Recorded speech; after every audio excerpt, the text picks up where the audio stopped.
আমার তরকারিটা হয়ে গেছে। তরকারি ঢেলে বলি, এটার জন্য আমি নিয়েছি একটু ছোট করে আলু, চিংড়ি মাছ পাতা তো আছেই, ছোট করে আলু নিয়েছি। আর যা মশলা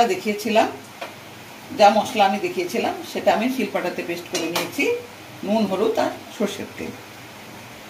তো প্রথমে আমি চিংড়ি মাছগুলো এখানে দিয়ে দিচ্ছি, তারপরে আলুগুলো দিলাম, তারপরে এই মশলাটা দিলাম।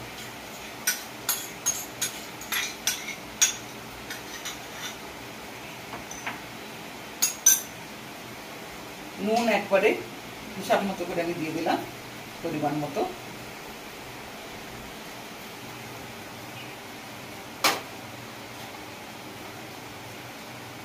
হলুদ,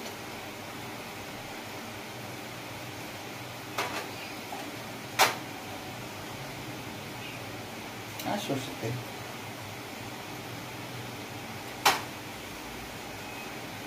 এবার আমি এগুলো একসঙ্গে মিশিয়ে নেব।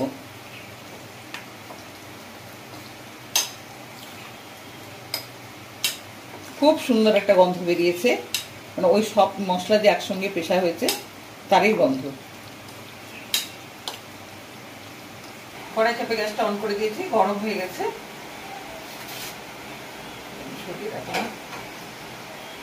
এরপরে সরষের তেল দেবো,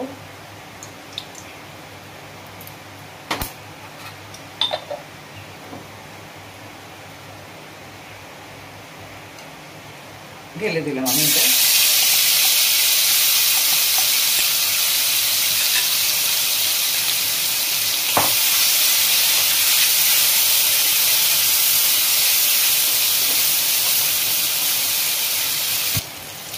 এবার আমি বাটে ধোয়া জলটা দিয়ে দেবো। আমার তরকারিটা হয়ে গেছে, তরকারি ঢেলে নিচ্ছি।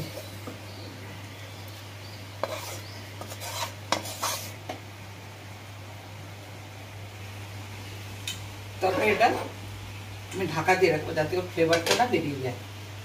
পাতা মুখে পড়বে, ভীষণ ভীষণ ভালো লাগবে। আপনারা অবশ্যই একবার চেষ্টা করে দেখবেন বাড়িতে, আশা করি ভালো লাগবে।